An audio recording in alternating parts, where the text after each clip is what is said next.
നല്ല തണുപ്പാണ് കേട്ടോ, പറഞ്ഞറിയിക്കാൻ പറ്റത്തില്ല, അതുപോലെ നല്ല തണുപ്പാണ്.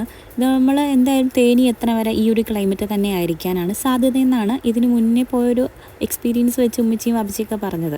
നമ്മൾ പൂപ്പാറ ചെന്നിട്ട് രാവിലത്തെ ബ്രേക്ക്ഫാസ്റ്റ് കഴിക്കാമെന്നാണ് വിചാരിച്ചുകൊണ്ടിരിക്കുന്നത്. അപ്പോൾ കഴിഞ്ഞ തവണയൊക്കെ അവർ പോയപ്പോൾ അവിടെ നിന്നാണ് കഴിച്ചത്. അപ്പോൾ നല്ല ഫുഡായിരുന്നു എന്നാണ് പറഞ്ഞത്.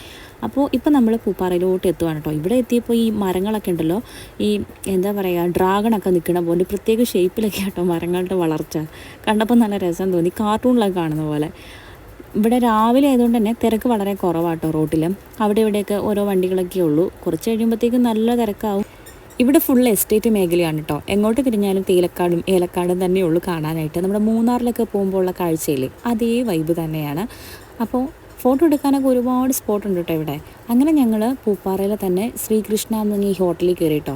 കഴിക്കാനായിട്ട് പൂരി മസാല ആട്ടോ ഓർഡർ ചെയ്തിട്ടുണ്ടായിരുന്നത്. നല്ലൊരു ഫുഡായിരുന്നു. അതുപോലെ നല്ല തിരക്ക് കുറവുള്ളതുകൊണ്ട് തന്നെ നല്ല പീസ്ഫുൾ ആയിട്ടുള്ളൊരു അറ്റ്മോസ്ഫിയർ ആയിരുന്നേ. അപ്പോൾ ഇനി ബാക്കി വിശേഷങ്ങൾ അടുത്ത വീഡിയോയിൽ കാണാം കേട്ടോ. അപ്പോൾ കാണാത്തൊരു കാണാൻ മറക്കല്ലേ.